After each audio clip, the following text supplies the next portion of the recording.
Why do you need the keys to my husband's house? My daughter-in-law, Olivia, threw that question at me that afternoon as I desperately rummaged through my purse trying to find my keys. We were in the living room of my son Daniel's house, and I had only gone for a quick visit, as I always did on Tuesday afternoons.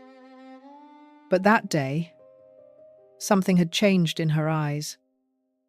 There was a new coldness, a distance I hadn't noticed before. Or maybe I had noticed it, but preferred to ignore it, like mothers do when we don't want to see the obvious. I froze, my hand still inside my purse, feeling my fingers touch every object, searching for those darn keys that I swore I had put there that very morning. The tone of her voice was not rude. It wasn't a shout. It was something worse. It was that icy calm, that way of pronouncing every word as if she were explaining something to a silly child who doesn't understand the basic rules of cohabitation. I just can't find them. Olivia. I always leave them in this side pocket. But they're not there today, I replied, trying to maintain my composure, trying not to show the humiliation that was already beginning to climb up my throat like a tight knot. She was standing next to the living room window, her arms crossed over her chest, watching me with that look I had learned to recognize over the last few months. It wasn't open hostility. It was something more subtle, more dangerous. It was as if she was studying me, evaluating my every move to find a flaw, an error that would justify what she clearly already thought of me. Eleanor. She used my full name. She never called me mum or mother-in-law. Always Eleanor, creating that formal distance that hurt more than any direct insult. I think you should ask yourself why you really need to have permanent access to this house. Daniel and I are a family now. We have our privacy, our moments. It's not healthy for you to come and go as you please. I felt the air grow heavier in that room. The same room where I had helped Daniel paint the walls 3 years ago, where we had assembled every piece of furniture together, where I had personally hung those beige curtains that Olivia now looked at with disdain every time she visited, saying they were too old-fashioned for her style. Olivia, I don't come and go as I please. I always ring the doorbell. I always call before I come over. The keys are just for emergencies. You know that. I tried to explain, feeling my voice sound weaker than I would have liked. More defensive. Emergencies, she repeated and let out a brief, dry, humorless laugh. What kind of emergencies? Eleanor? Like coming to check if we cleaned the kitchen properly? Like coming in to water your plants that you insist on leaving here? Even though I've told you 1,000 times I don't like having so many plants in the house? Every word was an accusation disguised as a question. Every sentence was a reminder that I was being judged, measured, and found lacking in every aspect. And the worst part was that she had this terrible ability to make everything sound reasonable, to present her complaints as the legitimate concerns of a wife who just wants to protect her marriage. I swallowed and kept searching through my purse, even though I already knew the keys weren't there. I checked the main compartment again, the side pockets, even the small zippered space where I kept my identification. Nothing. My entire keychain had disappeared. The one with that little silver heart charm that Daniel had given me for my 60th birthday. Look, I don't know where they are. Maybe I left them at home without realizing it. I lied, because I knew perfectly well that I had brought them. I remembered the feel of them in my hand perfectly when I locked the door to my apartment that afternoon. Could you lend me your set of keys to make a copy? I promise to give them back to you tomorrow. Olivia then approached, walking slowly toward where I was, and I could see her lips curve into something that was meant to be a sympathetic smile, but which seemed more like a grimace of contained triumph. Eleanor, I think this is a sign that maybe it's time for you to redefine your relationship with this house. With us. Daniel isn't a boy anymore. He doesn't need his mom coming over every couple of days to check on him. He has a wife now. He has responsibilities. He has a life to build with me. There it was again. That way of talking that turned every comment into a life lesson. As if I were a senile old woman incapable of understanding the appropriate boundaries between a mother and her adult son. As if my 62 years hadn't taught me anything about respect, about family, about love. I understand that Daniel has his own life. Olivia. I always have understood that. But I'm still his mother. And this house is important to me. 2. I don't come to police or to bother. I come because I like spending time with my son. Seeing him. Knowing that he's okay. Well, Daniel is perfectly fine, she replied dryly. He's better than ever.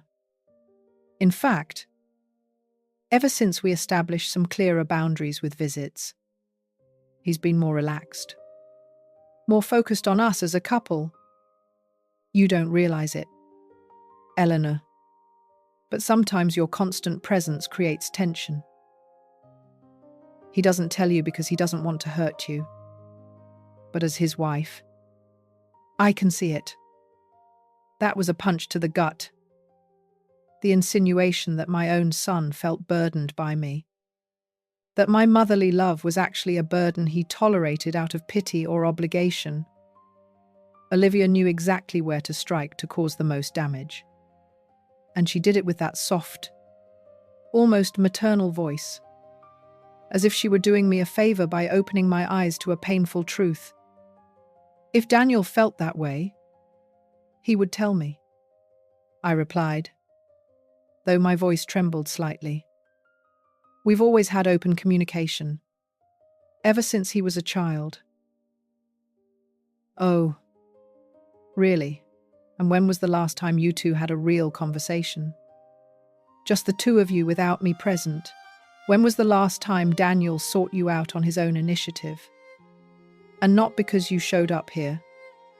I couldn't answer that. Olivia had touched a wound that I myself had been ignoring for months. It was true that lately I was always the one who called first, who suggested the visits, who asked if I could stop by to see them. Daniel no longer showed up on Sunday mornings with donuts and coffee like he used to before he got married. He no longer called me just to tell me about his day or to ask for advice about a problem at work. Look, Eleanor, Olivia continued, and this time her voice adopted an almost compassionate tone that was even more unbearable than her previous coldness. I don't want to be the villain in this story. I really don't. I know you raised Daniel alone after your husband passed away. I know you made a lot of sacrifices for him. And that's admirable. But now he's 25 years old. He has a wife and he needs space to grow as a man. To build his own family without feeling like he has to worry about you all the time. I have never asked him to worry about me, I protested, feeling indignation starting to replace the sadness in my chest. I have my own life, my job, my friends. I'm not some dependent old lady who has nothing better to do than bother her son. Then prove it, she challenged me, taking another step closer. Prove it by letting him live without showing up here every Tuesday and every Friday. Prove it by not calling him 3 times a day to ask if he ate lunch or if he has clean clothes. Prove it by accepting that you are no longer the most important woman in his life. I am now.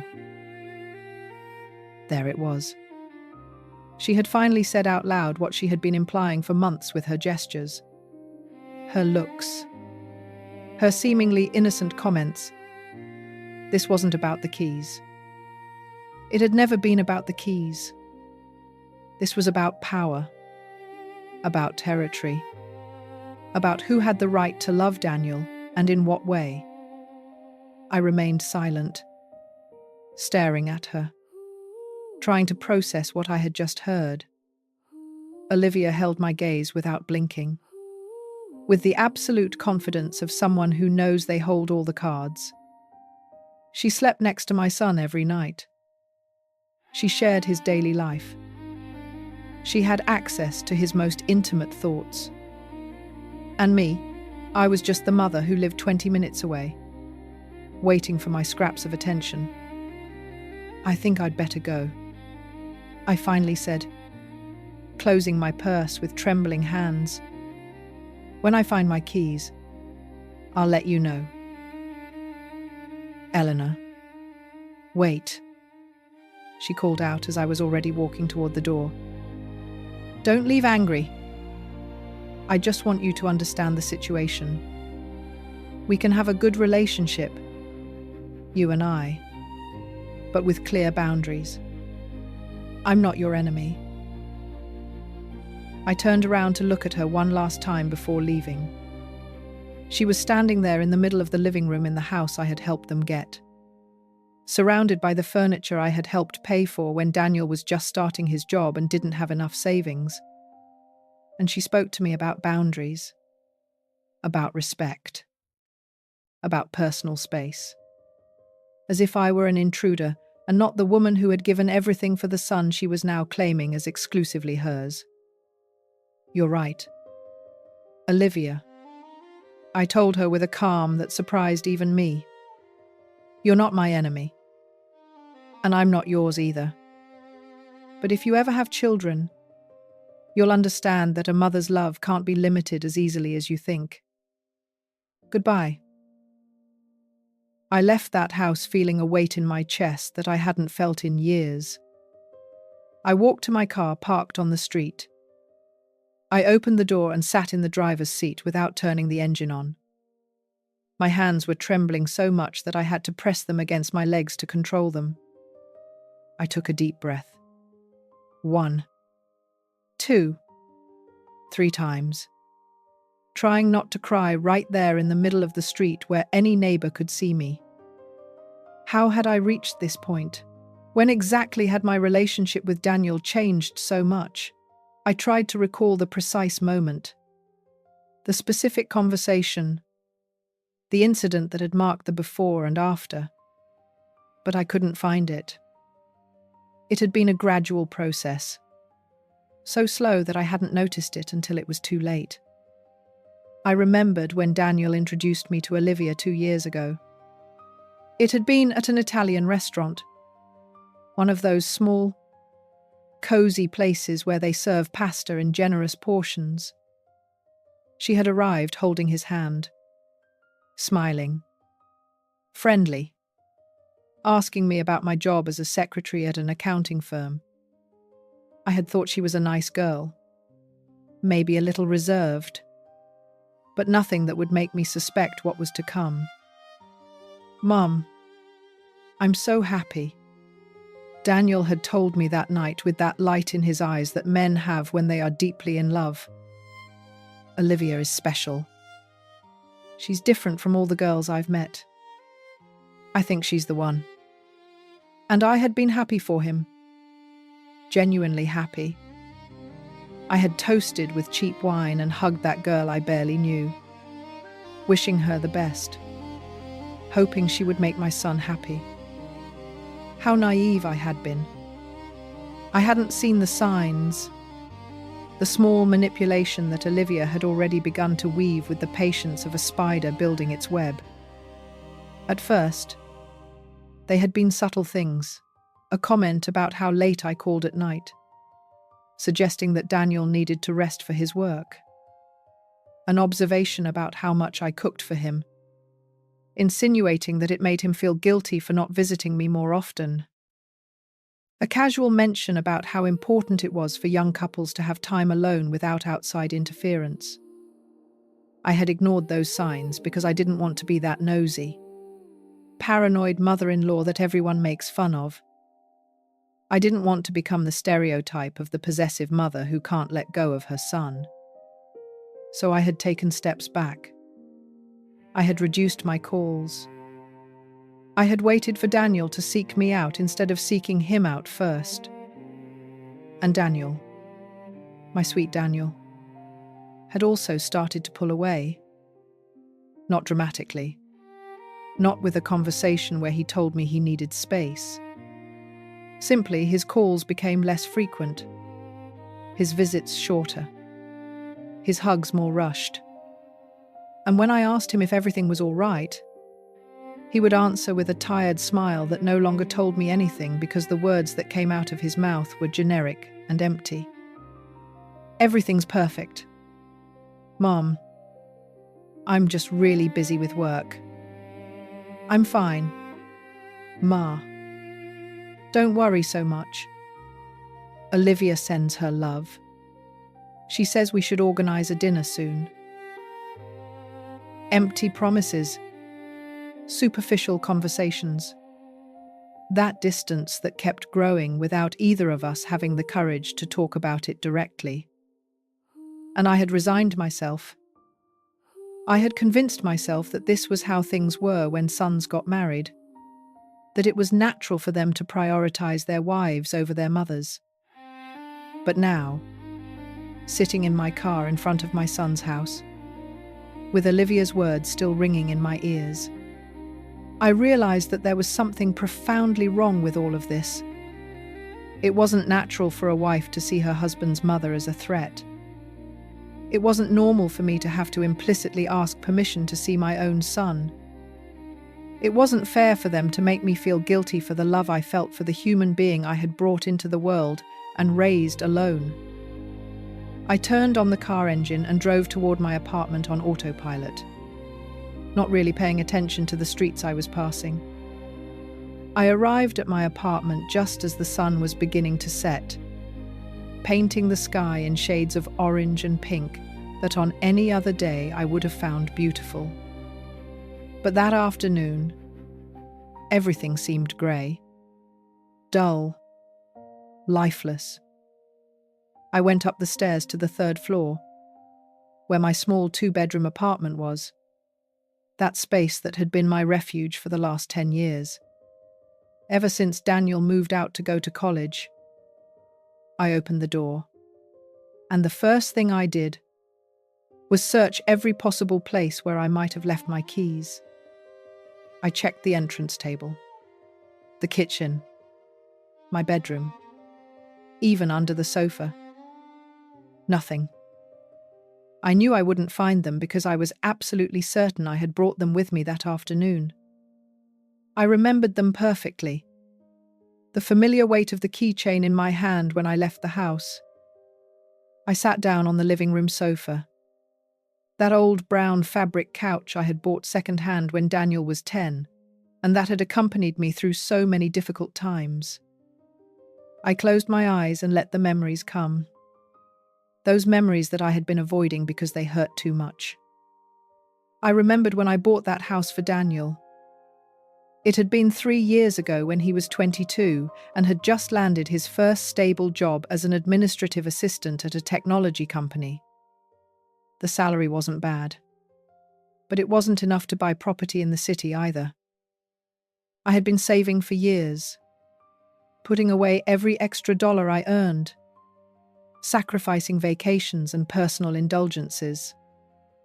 I had scraped together $25,000 for the down payment on a small house in a decent neighborhood. Not luxurious, but safe and with good access to public transportation. I found a perfect property. A 2-story, 3-bedroom house with a small backyard and enough space for Daniel to grow, to start a family someday. The total price was $85,000. and I handled all the negotiation with the bank for the mortgage loan. But here came the part Olivia didn't know, the part I had kept secret for reasons I was now beginning to understand better. When we did the purchase paperwork, I put the property in my name, not Daniel's, but mine. I told him it was for ease of dealing with the bank, that his credit history was still very short, and that it would be simpler if I appeared as the main buyer. But it's your house, son.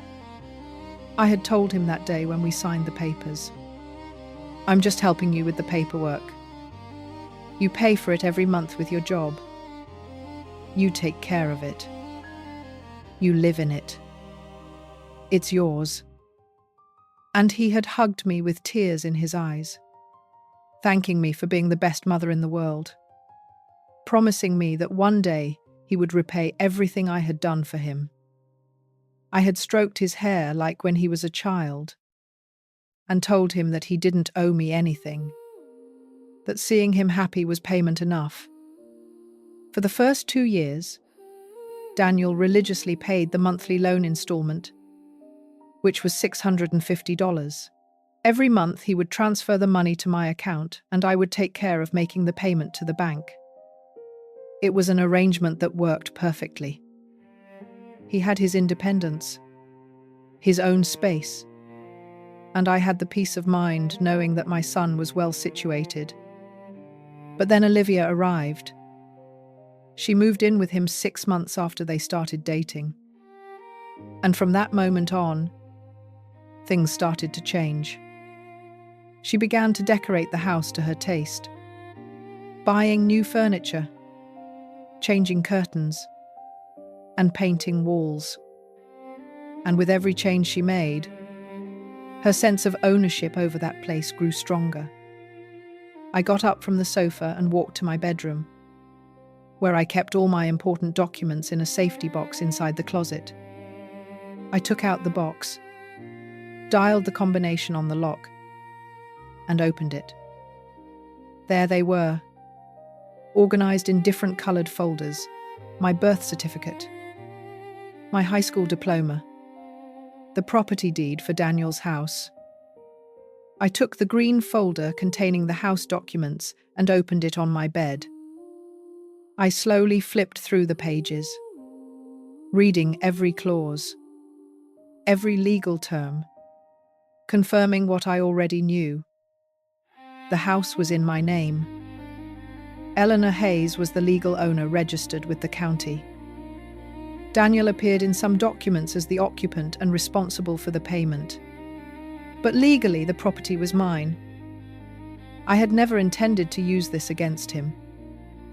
I had never even considered mentioning this detail because for me it was irrelevant. I had bought that house for my son, and in my mind it was always his, no matter what the papers said. But now, after the conversation with Olivia, after hearing her say with such certainty that it was my husband's house, something had changed inside me. It wasn't revenge I was feeling. Not exactly. It was more like an awakening, a sudden clarity about the real situation. Olivia had treated me like an intruder in a house that wasn't even legally hers or Daniel's. She had talked to me about boundaries and respect while living in a property I had bought with the sweat of my brow, with years of saving and sacrifice. I put the documents back in the box and carefully closed it. I didn't know yet what I was going to do with that information, but something told me it was going to be important to have it on hand. For the first time in months, maybe years, I felt like I had some power in this situation that had become so unbalanced. That night, I barely slept. I stayed awake in bed, staring at the ceiling, thinking about all the small humiliations I had endured from Olivia over the last few months, the comments about my clothes being too old-fashioned, her suggestions that I should find new hobbies appropriate for my age, the way she always found an excuse to cut my visits short. I remembered the day of her wedding to Daniel 1 year ago. It had been a small ceremony in the backyard of the house because they had decided they didn't want to spend a lot of money on a big party. I had contributed $3,000 to help with the costs. Money I had taken from my emergency savings without a second thought because I wanted my son to have a special day. But throughout the entire celebration, Olivia had barely spoken to me. She had been busy attending to her friends, her parents, who had come from out of state, Daniel's co-workers. I had sat in a corner of the garden, smiling for photos when asked, feeling like just another guest instead of the groom's mother. And when it came time for the traditional mother-son dance, Olivia had suggested they do a group dance with all the guests to break with old traditions and create more inclusive moments. Daniel had agreed, looking at me with a timid apology in his eyes that I had accepted with a smile because I didn't want to ruin his day. But that night, when I returned alone to my apartment after the wedding, I had cried for hours. I had cried for that dance we never had, for that tradition I had dreamed of since Daniel was a little boy, and was stepping on my feet while I taught him to dance in our old living room. I had cried because I realized I was losing my son little by little, and I didn't know how to stop it. The phone rang at 11 at night, pulling me out of my thoughts. It was Daniel. My heart leapt with hope, thinking that maybe he had noticed my distress that afternoon, that maybe he was going to ask if I was okay, to apologize for Olivia's behavior. "Mom." His voice sounded tired on the other end of the line. "Olivia told me what happened today with the keys." "Oh, yes," I replied, trying to keep my voice neutral. "I lost them. But a spare set I had saved has already turned up." I lied because I didn't want to worry him, because I still had that habit of protecting him from unpleasant things. "Look, Ma, I know sometimes Olivia can be a little direct with the things she says, but she's right about some things." I remained silent as I heard those words coming from my son's mouth. She's right about some things. As if Olivia were the voice of reason, and I was the one who was wrong, the one who needed correction, the one who didn't understand how adult relationships worked. "What things is she right about?" "Daniel?" I asked. And this time I couldn't hide the pain in my voice. "That I shouldn't have keys to your house, that I bother you too much, that my motherly love is a burden to you?" "Mom." "Don't put words in my mouth," he replied with a sigh of frustration. "Olivia didn't say that exactly. She's just trying to establish healthy boundaries for our marriage. All the books we've read about relationships say it's important for couples to have their private space without family interference." "Books?" I repeated in disbelief. "Now you need to read books to know how to treat your own mother, Daniel. I raised you alone for 25 years. Your father died when you were 4 years old, and I was left with nothing but my secretary job and the determination to give you a good life. I never treated you like a burden. I never made you feel like you were in my way. And now it turns out that I'm the one in your way." "It's not like that.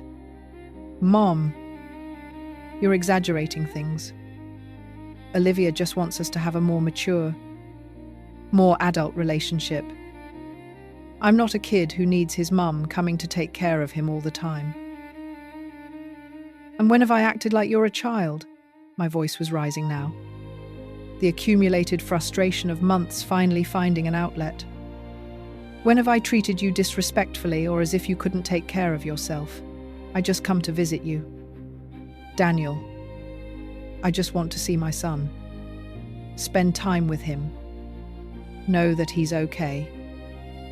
"Is that so terrible? Is that so invasive?"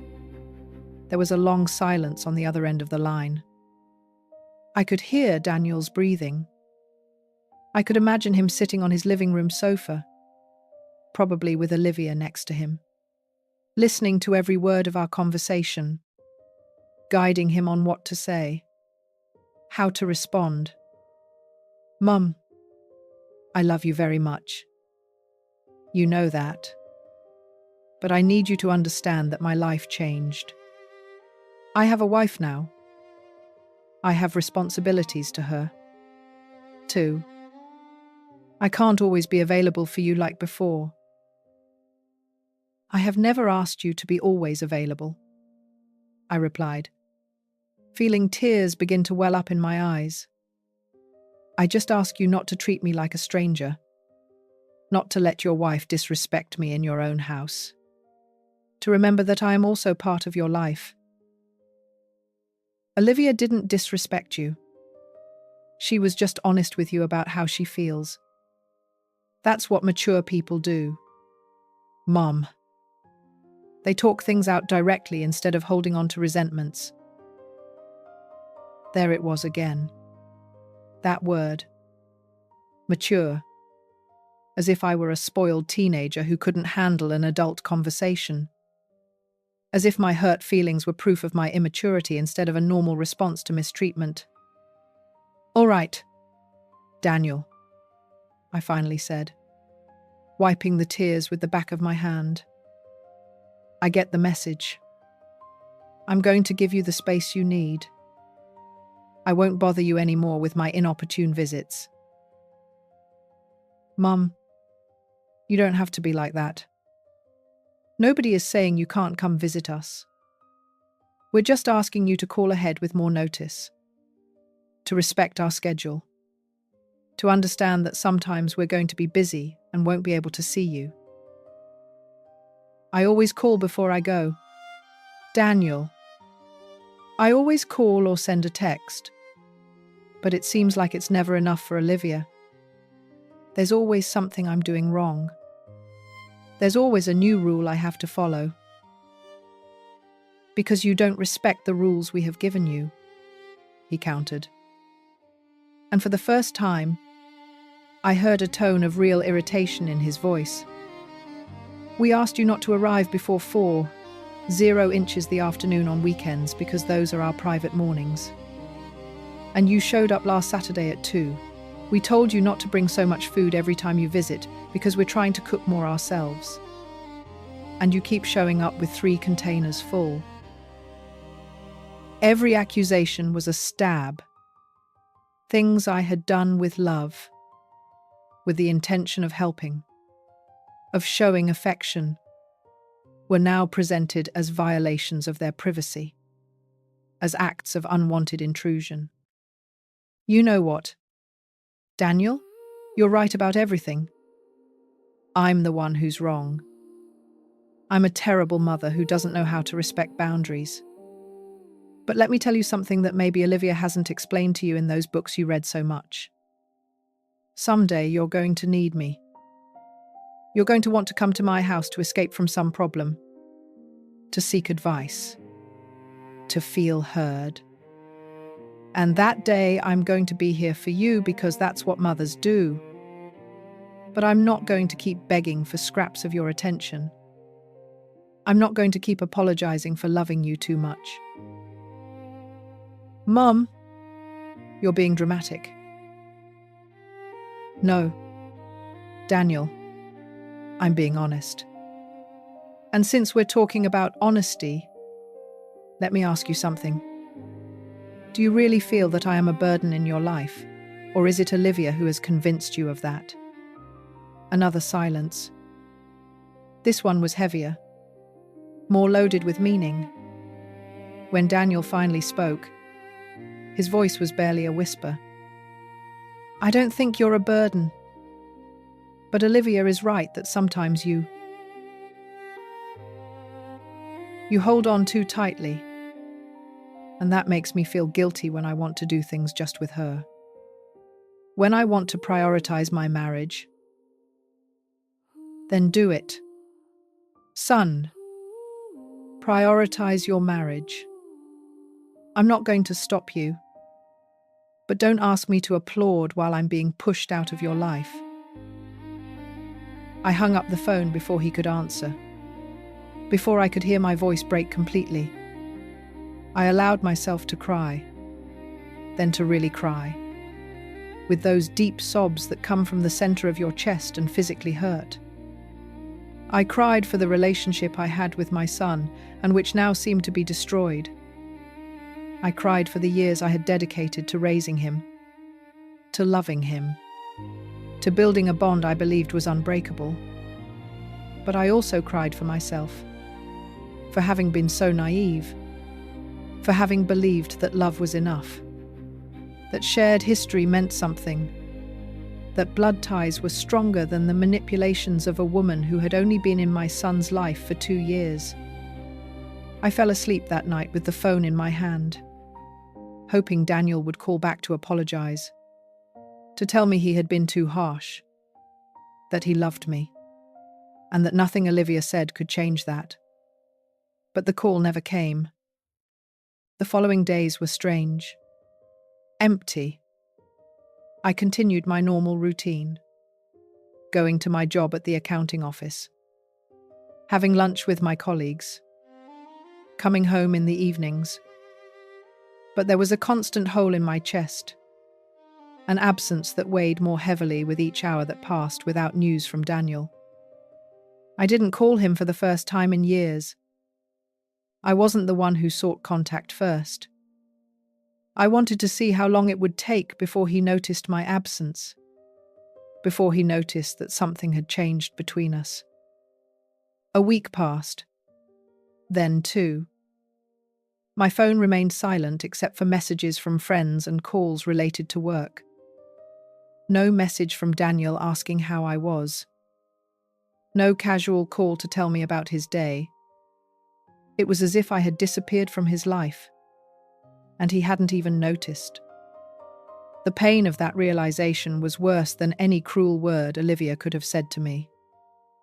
It made me realize that maybe she was right about one thing. I had become dispensable in my son's life. He could move on perfectly well without me, without my visits, without my calls, without my constant presence that I thought was comforting, but which was apparently only annoying. It was in the 3rd week when something inside me changed. I was in my office reviewing some bank statements when my boss, Ms.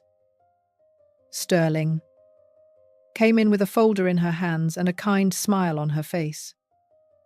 She was a woman in her 52s, direct but fair, and in the 12 years I had been working for her, we had developed a relationship that went beyond the professional. "Eleanor, do you have a moment?" she asked, sitting in the chair across from my desk without waiting for an answer. "I've noticed you've been different lately. Quieter. More distracted. Everything okay at home?" I tried to smile and downplay it. "Just family stuff, Ms. Sterling. Nothing serious." She looked at me with that penetrating gaze she used when she knew someone was lying to her. "Eleanor, I've known you for years. I know when something is eating you up inside. Is it your son? Daniel's okay?" And then, unable to hold it in any longer, everything came out. I told her about Olivia, about the lost keys, about the phone conversation with Daniel, about the 3 weeks of silence. I told her about how I felt displaced, rejected, as if everything I had built with my son over 25 years was crumbling before my eyes. Miss Sterling listened in silence, nodding occasionally without interrupting. When I finished, she sighed deeply and leaned back in her chair. "Do you know what your problem is, Eleanor?" she finally said. "That you spent so many years being a mother that you forgot to be a woman. You forgot that you have value beyond what you can give your son. And now that he is building his own life, You feel like you have nothing left because you put all your eggs in one basket. Her words hurt because they were true. Ever since my husband Richard passed away, my whole life had revolved around Daniel. Every decision I made, every plan I made, every dream I had always included him. I had sacrificed opportunities to rebuild my life, to date other men, to travel, to dedicate myself to personal hobbies or interests. Everything had been for Daniel. Thinking about Daniel. But not only that, Ms. Sterling continued, leaning forward. Your other problem is that you've let yourself be walked all over. That daughter-in-law of yours is manipulating you. And you're allowing it because you're afraid of losing your son. But let me tell you something. Eleanor, if your son allows his wife to treat you like that, I think for a moment he thought he was really seeing a ghost. I remained seated in the casket, my navy blue dress perfectly settled, the pearl rosary hanging from my right hand, and a calm that even I didn't know I possessed. Sarah, I said in a firm voice, stop screaming. I am not a ghost. I am alive. She shook her head violently, as if trying to wake up from a nightmare. No. No. This is not happening. This can't be happening. But it is happening, I replied. And I think you know why. Marcus got up from the floor, holding onto the pew. His hands were shaking. And Mrs. Vance, you were dead.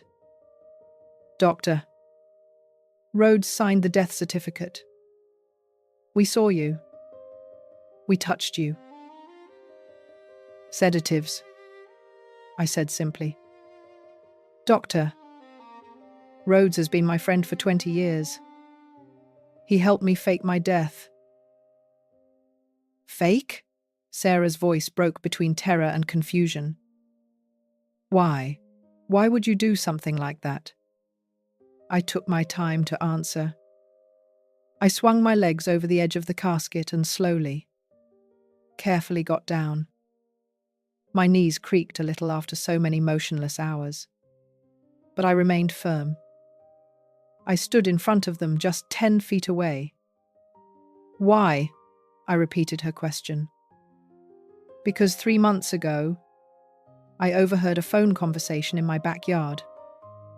Your conversation with Marcus, Sarah, where you said that I could live another 20 years and that you couldn't wait that long. Sarah turned even paler. She opened her mouth, but no sound came out. Why? I continued. Because during these last months, I saw you change. I saw you looking at my house as if it were yours. I saw you taking photos. I saw you inventing stories about me being controlling and difficult. When you know, Sarah, you know that's a lie. Mom, I am not finished. My voice rose slightly, filling the empty space of the church. Because I needed to know if my suspicions were true or if it was just my imagination. I needed to know if my only daughter, the Chi. On Tuesday morning, during breakfast, I casually mentioned, I need some things from that specialty market in Coral Gables. Would you mind picking them up? Maybe we can grab lunch together. I gave them a detailed list. Things from a store 30 minutes away. They left at 10. I texted Veronica. She arrived 15 minutes later with equipment cases. Cameras were placed on a living room bookshelf, in a kitchen clock above the table, and in a hallway smoke detector. Small, invisible, recording everything. 90 minutes later, installation complete. Everything completely normal, she stated. Don't let them know you're watching.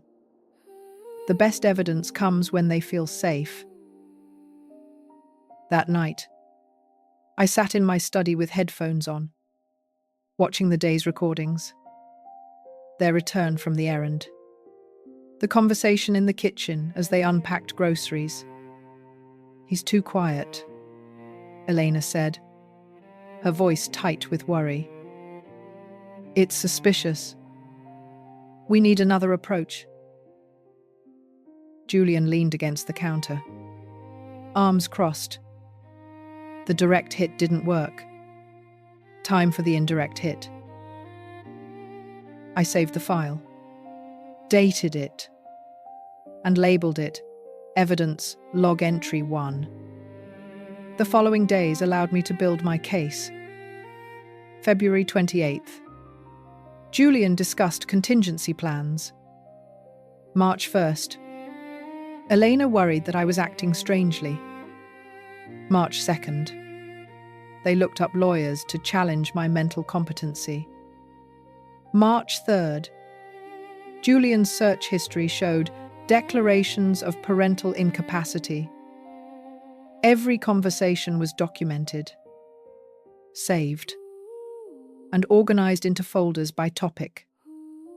I watched them conspire against me with the methodical patience of someone building a legal case brick by brick. Veronica sent weekly reports, their social media activity, online purchases, public record searches, the digital trail of people preparing for war. On March 4th, I decided to give them exactly what they wanted. At breakfast, I rubbed my temples. I've been feeling so tired lately. Their heads snapped up like bloodhounds on a scent. That night at dinner, I feigned forgetting where I had left my reading glasses. I've been very forgetful. Elena leaned forward, feigning concern. Maybe you should see a doctor. Dad.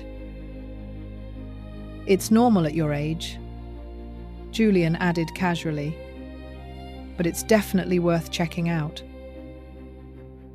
I nodded, playing the confused old man. Later, reviewing the recording, I saw them celebrate my confession as if it were a gift. On the night of March 18th, after 3 weeks of evidence, dozens of conversations, and hundreds of hours of recording, I opened my phone and found Harrison Cole's number. Tomorrow, we would build a strategy. It was time to move from documentation to action. The articles appeared on March 5th. I found them scattered on the kitchen counter that morning. Printed pages about cognitive decline, the early symptoms of dementia, and the importance of medical evaluation for seniors. Elena was by the coffee maker watching my reaction. I found this online. I thought it might be helpful to understand what's been happening with you. I picked up the first article and skimmed it with appropriate confusion. I suppose reading wouldn't hurt. Knowledge is power, Julian added from the doorway. His smile didn't reach his eyes. I took the articles to my study, photographed each page, and filed them as evidence. Psychological manipulation documented. They were constructing a narrative. The confused old man who needed intervention, who couldn't be trusted to handle his own affairs. Over the next 3 days, more articles appeared. Residences for people with dementia. The importance of power of attorney. Financial management for those experiencing cognitive difficulties. Each one was carefully placed where I would find it. Each one was photographed and filed. On March 8th, the surveillance cameras caught them in the living room, believing they were alone. "We need an expert opinion," Julian said. "Someone who can evaluate him professionally." "A psychologist?" Elena's voice held equal parts hope and guilt. "I know someone. Dr. Elias Thorne, a clinical psychologist specializing in elderly cognition. We set up a casual lunch. I introduce them. Elias makes observations. Will he do it ethically? Will he be objective? If your father shows symptoms, Elias documents them. If not," Julian shrugged, "then we'll know for sure." I watched this conversation 3 times, taking notes. The tension was escalating. They were seeking external validation for their version of events. On March 10th, I met Julian for lunch at a cafe in Coconut Grove. He had suggested it that morning so we can get to know each other better without the stress of work. And I accepted with appropriate gratitude. Dr. Elias Thorne joined us 15 minutes in. "Hey, this is my friend Elias." I mentioned him. "The psychologist." We shook hands. Elias, about 40-something. Professional demeanor. Cautious eyes. "Julian told me about you. Successful sale. Congratulations." We talked for an hour. My performance was impeccable. I occasionally searched for words, asked Elias to repeat questions, and commented on my forgetfulness. I didn't exaggerate, just a hint of confusion. Elias maintained professional distance, but I caught him watching me, evaluating, cataloguing. "It was a pleasure meeting you," Elias said as lunch ended, handing me his card. "If you ever want to discuss professional topics, I'm available." I put the card in my pocket. Evidence, not service. That night, the surveillance cameras recorded Julian calling Elias from the living room, the speakerphone on. "What did you think?" Julian asked impatiently. "He's 63. Some age-appropriate variation in memory isn't unusual." Elias's voice was carefully neutral. "I can't make clinical assessments based on an informal lunch conversation. But if there were genuine concerns, I could evaluate him formally. With his consent. Yes. But Julian, I'm not comfortable being part of this. If you have legitimate concerns about his well-being, there are proper channels." "Sure. I'm just exploring options." After hanging up, Julian's face darkened. "We'll find someone else." I saved that recording with particular satisfaction. Even when they tried to corrupt professionals, ethics intervened. From March 12th to 17th, I continued my performance. Small errors, confusion, repeated questions. On the 15th, at breakfast, I asked Elena about the plans we had discussed the night before, feigning forgetfulness. Her eyes lit up with excitement, barely concealed. The surveillance cameras recorded everything. Their conversations about my decline. Julian researching commitment procedures. Elena worrying that things were moving too slowly. On March 18th, I adjusted my strategy. At dinner, I casually commented that I had been thinking about updating my will. Julian suggested it given the business sale. I want to make sure everything is in order. A dead silence fell. Then Elena, trying to sound nonchalant. That's responsible. Dad. When are you meeting with him? He'll be preparing the documents soon. Making sure you're well taken care of. I left the words hanging in the air. Bait in a trap. After dinner, I retreated to my study. The surveillance cameras recorded them in the kitchen. They spoke in low voices, but the microphone caught everything. He mentioned the will, Elena said, barely containing her hope. That doesn't mean he's changing it in our favor. Julian's voice held a warning. It could be the opposite. But if he really is confused, if we document that he's not competent when making changes, then we challenge them later. Either way, we need more evidence of his decline. Real evidence, not just observations. They talked for 40 minutes, planning how to document my supposed incompetence. Video, everything. Record strange behavior. Build a case for incapacity that would invalidate any legal change against their interests. I watched them celebrate their cleverness, pouring wine and toasting to progress. They thought they were winning. I closed the laptop, opened my phone, and searched for Harrison Cole's number. 3 weeks of recordings, conversations, plans, attempts at manipulation, psychological warfare, all captured with perfect digital clarity.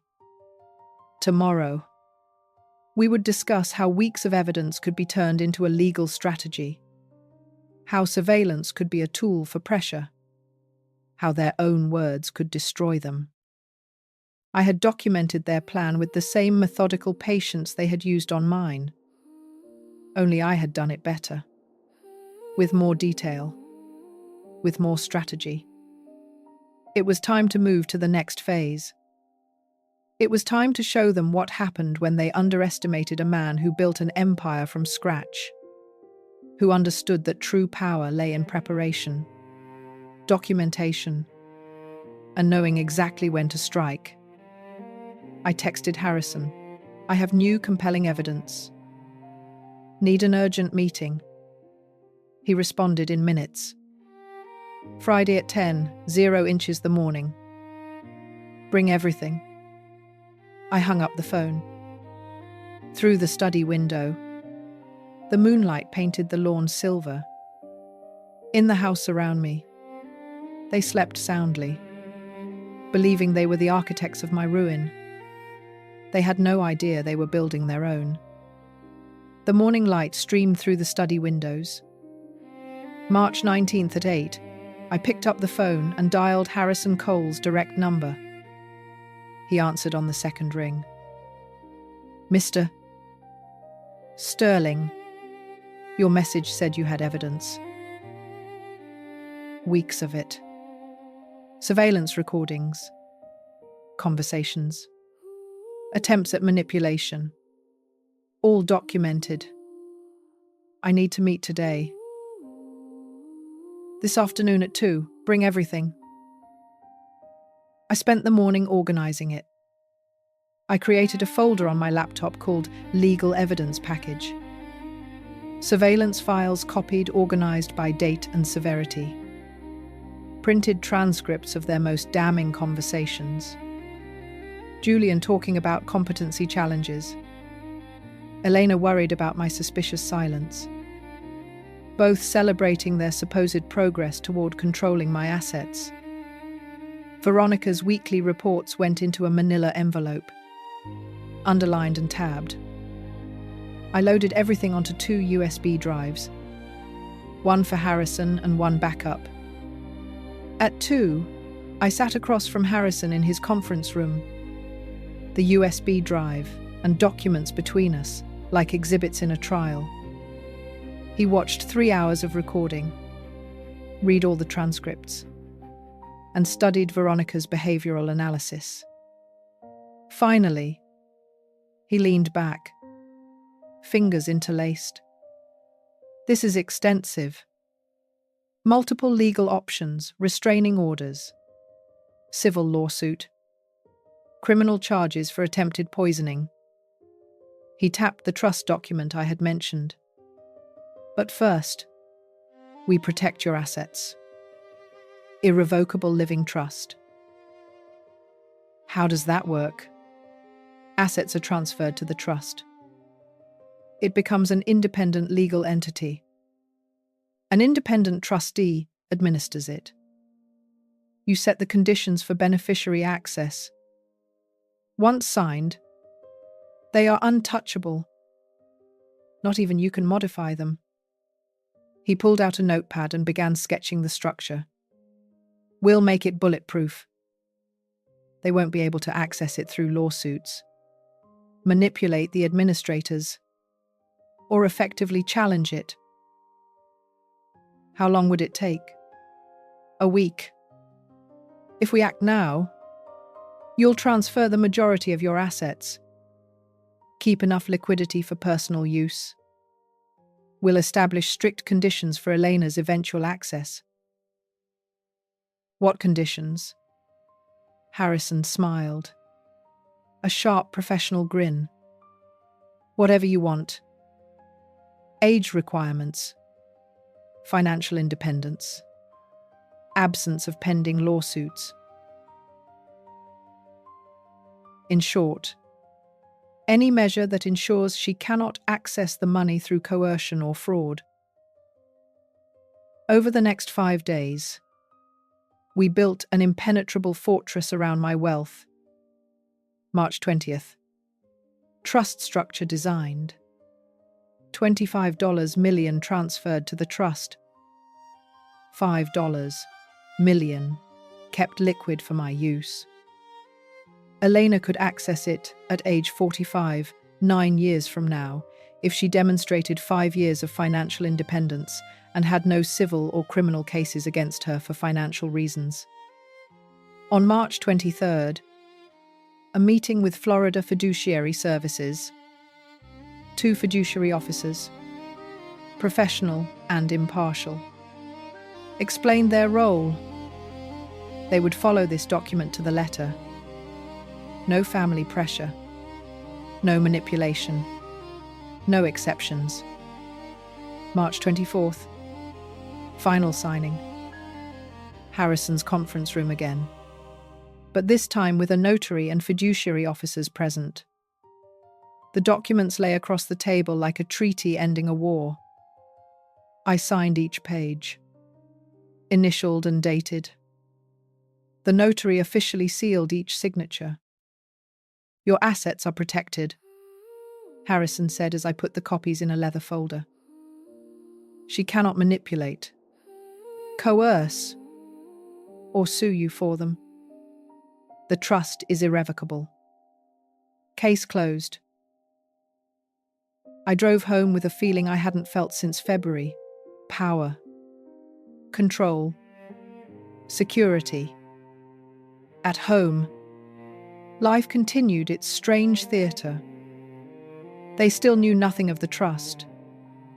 The surveillance cameras recorded their casual conversations about the inheritance, their certainty that eventually my money would be theirs. March 28th. Breakfast. Buttered toast. Elena mentioned when we inherit, as if it were inevitable. That night, Julian's laptop search history, how to challenge a will in Florida. I decided to tell them on April 1st, an auspicious date for plans to unravel. On March 31st, I texted both of them. Family meeting tomorrow. 10:00 inches the morning. In the living room. Important. Harrison had advised doing it in public or with witnesses. They could become aggressive. My house, I replied. My rules. The cameras would record everything. April 1st arrived. A clear, bright day. I set up my laptop connected to the television with the surveillance footage ready. At 10, they entered the living room. A palpable, nervous energy in the air. I stood. They sat. The sofa was lower than I was, establishing a hierarchy. I have made decisions about my estate. I filed the trust document. I have created an irrevocable living trust. Their attention sharpened. I explained systematically. $25 million transferred. Independent trustee. Conditions of access. Minimum age 45. Financial independence. No pending lawsuits. I watched their faces register comprehension. What? Elena's voice cracked. Are you cutting me out? I am protecting my assets from manipulation.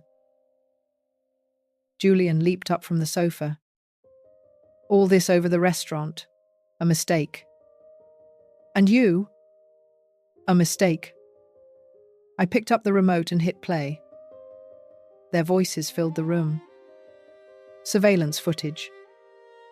Them talking about my competency issues. Planning to document my decline. Celebrating their progress toward the inheritance. You spied on us, Elena cried now. Your own daughter. I protected myself from those who tried to drug me into signing legal documents. We're going to sue.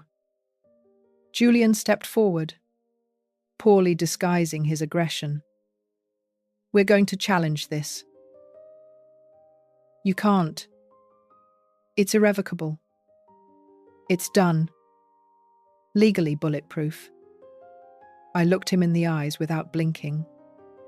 Try to challenge it. Don't waste your money on lawyers. We've lived here for 5 years. We have rights.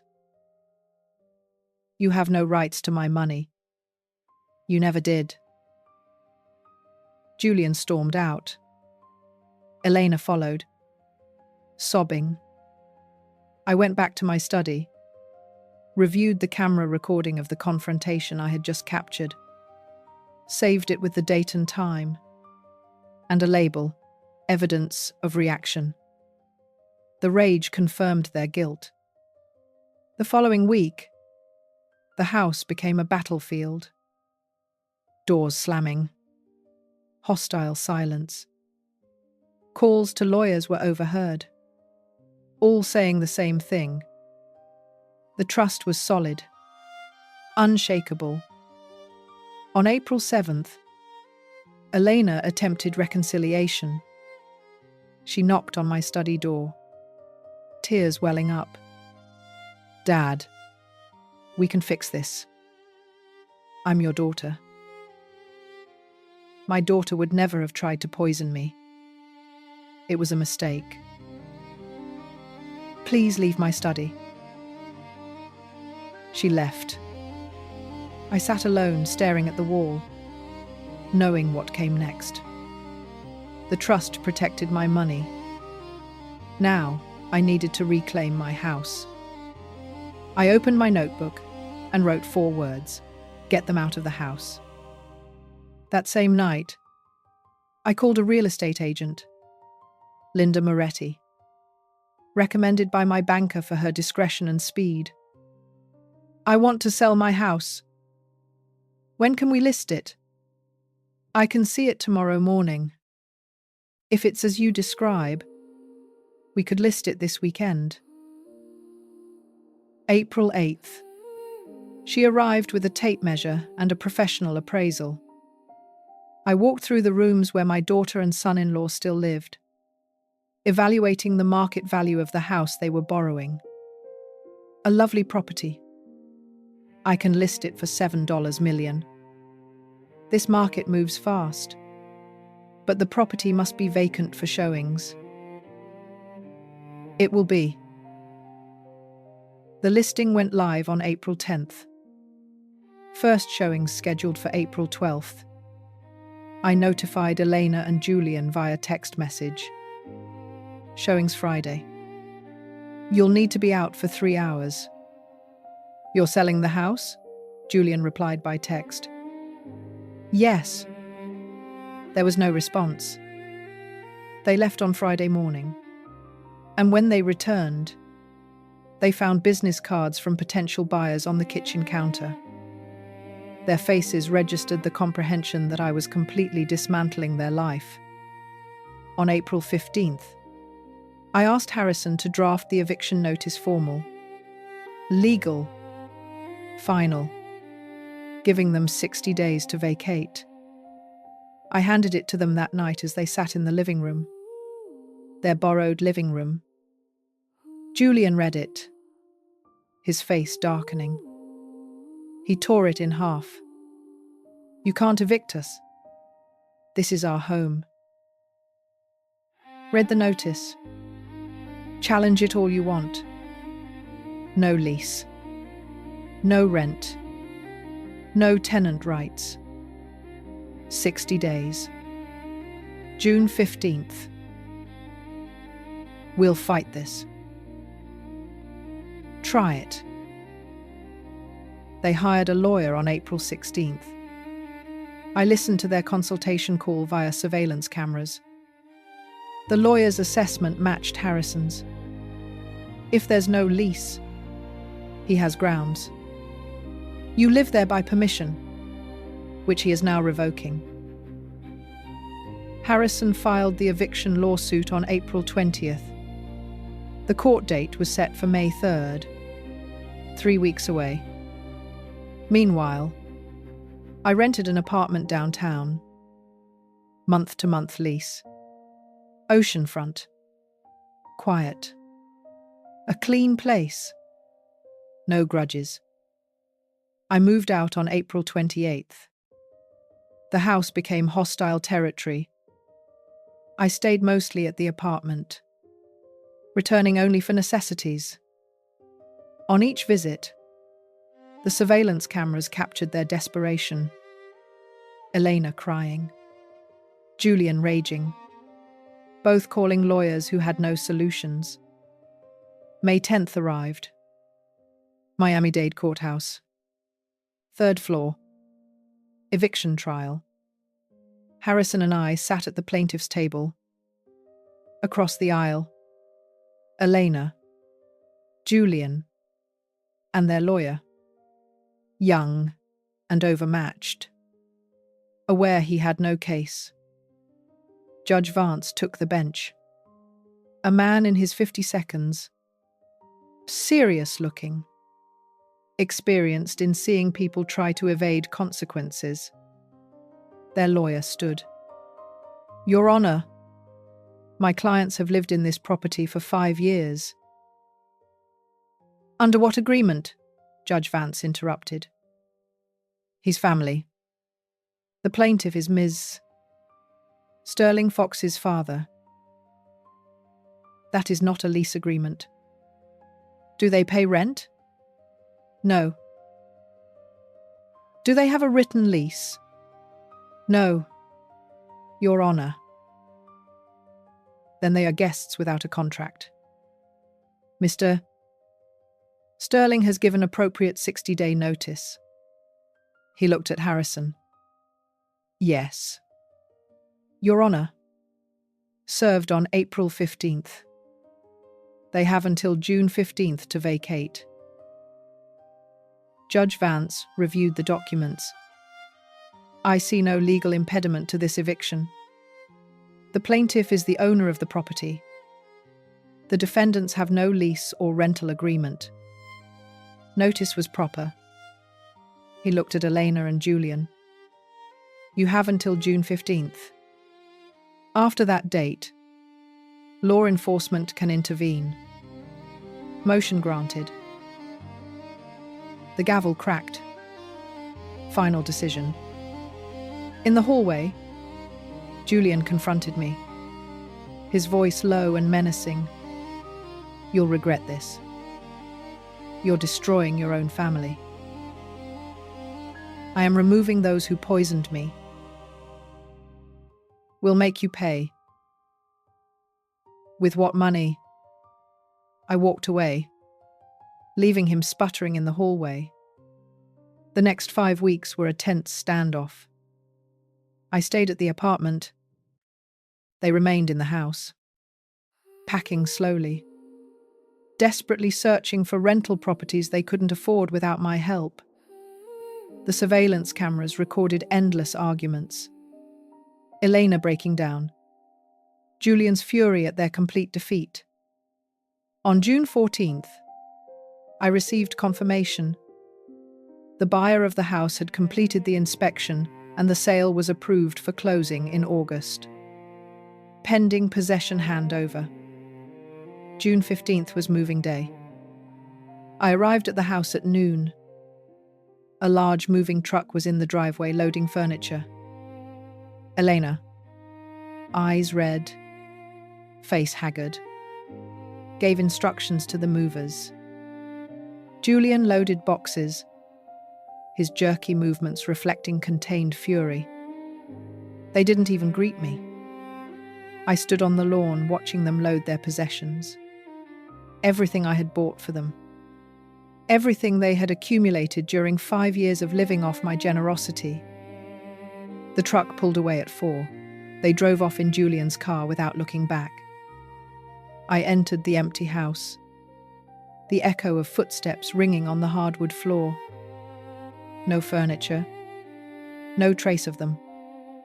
No trace of poison in the air. Room by room, I walked through the reclaimed space. Marks on the walls where pictures once hung. Indentations in the carpet where furniture had been. The house felt like an empty shell, contaminated by what had happened inside, but finally blissfully empty. My phone vibrated. Harrison. Eviction completed. Ready to talk civil lawsuit. I stood in the center of the living room. My living room. Looking around at the emptiness. Selling the house would erase their presence completely. But first, one more legal action. One final blow. I texted back. Yes. Let's schedule a meeting for Monday. It's time for this to be definitive. I wrote my reply to Harrison. Yes. Let's schedule the meeting for Monday. It was time for this to be permanently on the record. The empty living room surrounded me. No furniture. Just the hardwood floor and the echo. I sat down, my back against the wall, laptop resting on my knees, and opened the evidence folders one last time. Months of documentation, surveillance recordings ordered by date, hospital medical records, Mateo's statement, Veronica's reports, every conversation, every attempt at manipulation, every proof that what happened to me was not paranoia, but premeditated exploitation. I created a final chronological document, printed everything, and organized it into a tabbed, expanding folder. Each item told part of the story. Taken together, they were undeniable. On Monday morning, June 16th, I met Harrison in his office. He spread the evidence across the conference table as if it were an indictment. Civil lawsuit under Florida Statute 825.103, Harrison said. Taking notes. Elder exploitation. Financial manipulation. Attempted battery by drugging. Coercion. Aggravated emotional distress. Fraud. Conspiracy. Seeking $500,000 in damages plus costs. This isn't about money, I said. I know. It's about public record documenting what they did. He looked up from his notes. You want consequences? Exactly. We filed the complaint on June 17th.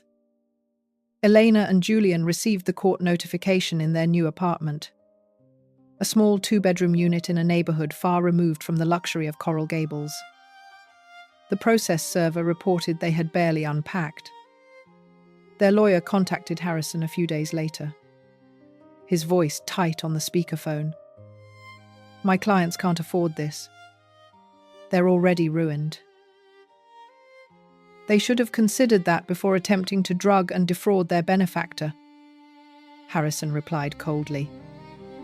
Discovery began. Harrison requested their financial records. Bank statements revealed the truth. No savings. Living paycheck to paycheck on credit cards. Drowning in debt created by their life expectations. On June 28th, the settlement offer arrived. I met Harrison in his office to review it. $50,000 payment plan. Private admission of guilt. No trial. It's reasonable, Harrison said cautiously. They clearly can't pay the full judgment, but the settlement would be confidential. No public record. I slid the papers back across his desk. No. I want this to be public. I want it on the court records forever. Trial is risky. The judge could award less compensation. I don't care about the money. I care about the record. I looked him in the eyes. They tried to destroy me. I want official record that they were wrong and I was right. Harrison nodded slowly. Then we go to trial. July became the month of preparation. Matteo confirmed he would testify. The hospital doctor provided an expert affidavit. Veronica prepared the surveillance evidence for court presentation. I gave a deposition. Hours of questions answered under oath, laying the factual foundation. July 25th. Preliminary hearing. The judge set the trial date for July 28th. That Monday morning dawned clear and hot. I dressed in my best suit and arrived early at the Miami-Dade County Courthouse. Judge Hastings presided. She was in her 52nds. Known for her impartiality and strong rulings, Harrison had recommended a bench trial instead of a jury trial.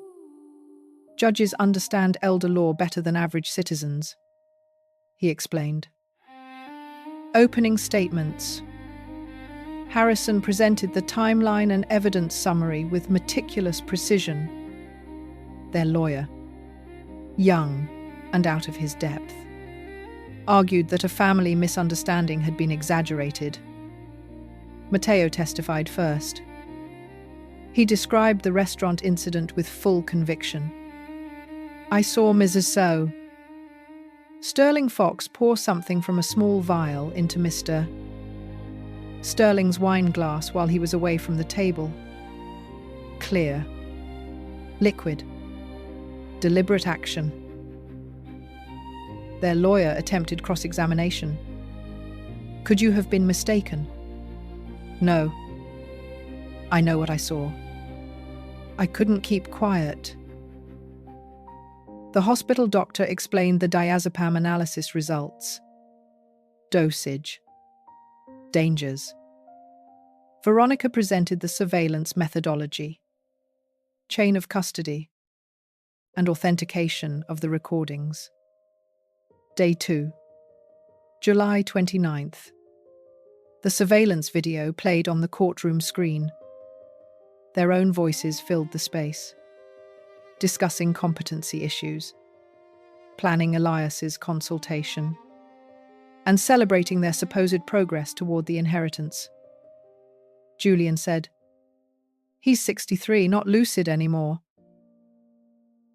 Elena's voice said, "We deserve this money." I watched Judge Hastings take notes, her expression serious and focused. Elena testified, crying. She admitted to the restaurant incident, but claimed she only wanted him to listen to her about important papers. Julian testified. Defensive and hostile. He blamed me for overreacting to a family conflict. Then it was my turn. The witness stand felt solemn, formal, everyone watching me. I stated my name, my age, and my relationship to the defendants. I answered Harrison's questions calmly and precisely. Restaurant surveillance, trust creation, eviction. I presented the evidence one by one. Cross-examination became aggressive. Aren't you being vengeful? Mr. Sterling, I'm seeking accountability. There's a difference. Judge Hastings asked her own question. Why pursue a civil suit after fiduciary protection and eviction? I looked straight at her. Because what they did was wrong. It needs to be on public record for my protection, as a precedent for the truth. July 30th. Closing arguments. Harrison, this is a textbook case of elder exploitation. Attempted battery by drugging. Financial manipulation. Psychological coercion. The evidence is overwhelming. Their lawyer. Family conflict and poor judgment. Yes, but not criminal exploitation. Judge Hastings closed her notebook. I will issue the ruling in writing in 2 weeks. I left the courthouse in the late afternoon heat with the satisfaction of having completed my task. I spoke the truth publicly, presented the evidence. Now justice would decide if the truth mattered. 2 weeks of waiting. 2 weeks wondering if the system would validate what I had suffered or dismiss it as family drama. I returned to my temporary apartment, watched the sunset over Biscayne Bay, and waited for the world to confirm what I already knew, that I had been right to protect myself, to defend myself, to demand justice. August 15th. The dawn light filtered over the ocean outside my balcony. Coffee steamed in my hand. Bitter. Familiar. Comforting. 2 weeks after the trial ended, the phone rang at 9. Mr. Sterling. Harrison. We have the verdict. I sat down. The infinite ocean stretching out before me. The judge ruled in your favor. Total victory. Clear and convincing evidence of elder exploitation. Attempted financial fraud. And intentional infliction of emotional distress was found. Judgment for $350,000 plus court costs. $75,000 in punitive damages. $425,000 total. The number seemed abstract. There's more, Harrison continued. Permanent restraining order. They are prohibited from contacting you directly or indirectly. No calls. No letters. No communications through third parties. Violation results in contempt charges. And the payment? They have nothing. Court-ordered payment plan. Garnishment of future wages until the debt is settled could take years. But the judgment is public record. Searchable permanent documentation of what they attempted. That's what I wanted. Not the money. Documentation. Validation. Public record that I wasn't paranoid or cruel. That I was the victim of an attack. And I had every right to defend myself. Thank you, Harrison, for everything. You did the work. I just legalized it. After hanging up, I sat watching the sunrise. The written opinion arrived by email an hour later. I read every page. Judge Hastings wrote, "The evidence presented demonstrates the premeditated exploitation of an elderly person by those in positions of trust. The incident at the restaurant, the attempt to drug someone to facilitate document signing, constitutes a felony in itself. Subsequent surveillance recordings reveal ongoing manipulation and planning. This court finds the defendant's actions reprehensible and deserving of the maximum civil sanctions." Reprehensible. Maximum penalty. Public document. I printed the opinion and filed it. One more document in a case now closed. On August 16th, I closed on the sale of the Coral Gables house, sold to a young family for $2.75 million. They will never know what happened within those walls. They will fill it with different memories, different lives, different futures. That same day, I bought a downtown apartment, 10th floor, floor-to-ceiling windows, ocean views to the horizon. $850,000 cash purchase from the house sale. Modern. Impeccable. No history. I moved in on August 18th. Furniture arrived and was simply placed. Nothing excessive. Nothing unnecessary. The space felt like taking a breath after being underwater. August 20th. Last meeting with Veronica in her Pinewood office. The certification still hung on the wall. "Case closed," she said, handing me a USB drive. All the surveillance recordings, reports, and documentation. "Go on the record that I thank you for everything.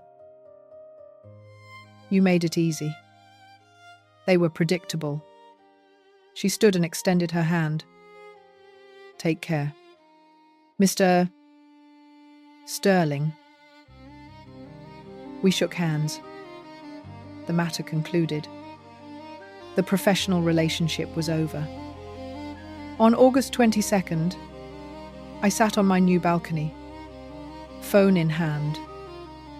I searched for Elena's contact, my finger hovering over the screen. Delete contact. A confirmation box popped up. I pressed yes. Her name vanished. Julian's followed. Both disappeared from my phone, from my life, from my future. The restraining order legally barred them from communication. Even if they wanted to apologize, reconcile, or explain, the law prevented it. 3 years minimum. Enough time for life to move on without them. I felt nothing. Neither satisfaction nor sadness. Just a serene peace. On August 23rd and 24th, I established new routines. Coffee on the balcony in the morning. Walks by the sea in the afternoon. Reading at night with the sound of the ocean drifting through the open windows. I called old friends I had neglected during the chaos. Made lunch plans. Reconnected. And rebuilt my social life outside of surveillance and legal battles.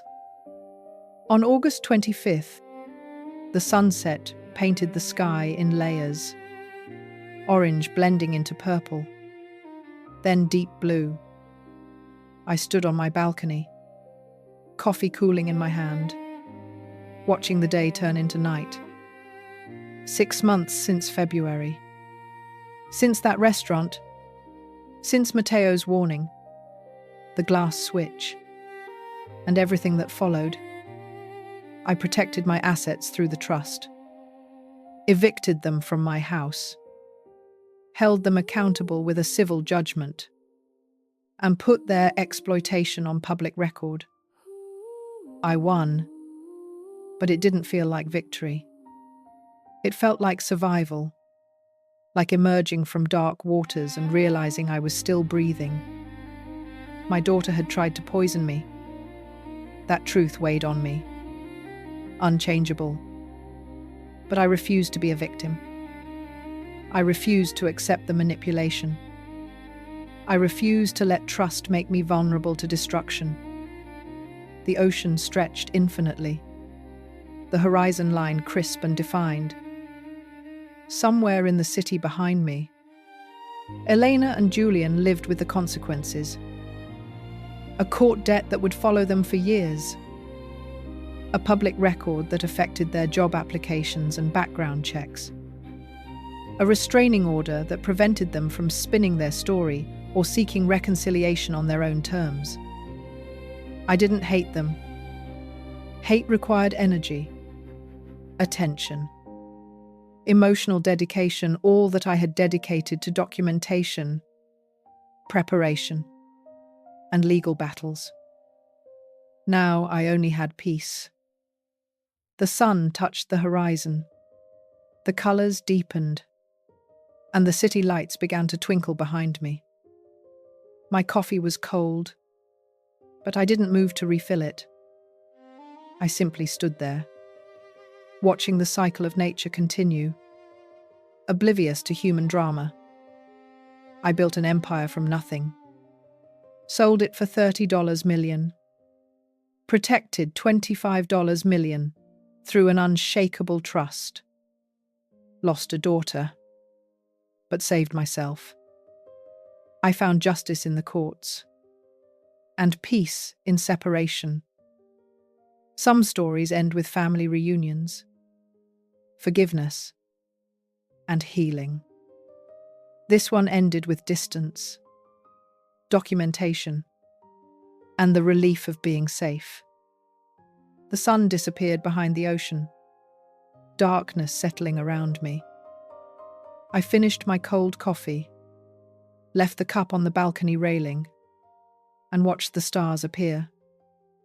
Tomorrow I would call my former partner about that consulting opportunity. Next week, I would have lunch with friends. Eventually, I would date, travel, and fill my days with something other than litigation. But tonight I simply stood here, free, protected, alone, but not lonely. The ocean whispered against the shore below. The city hummed with its infinite rhythm. Life went on, indifferent to individual struggles, offering new days to those who survived old battles. I had survived, and that was enough. If you liked this story, please hit like on this video, subscribe to the channel, and share your thoughts in the comments. To hear the next story, click on the box to the left. Thank you for watching.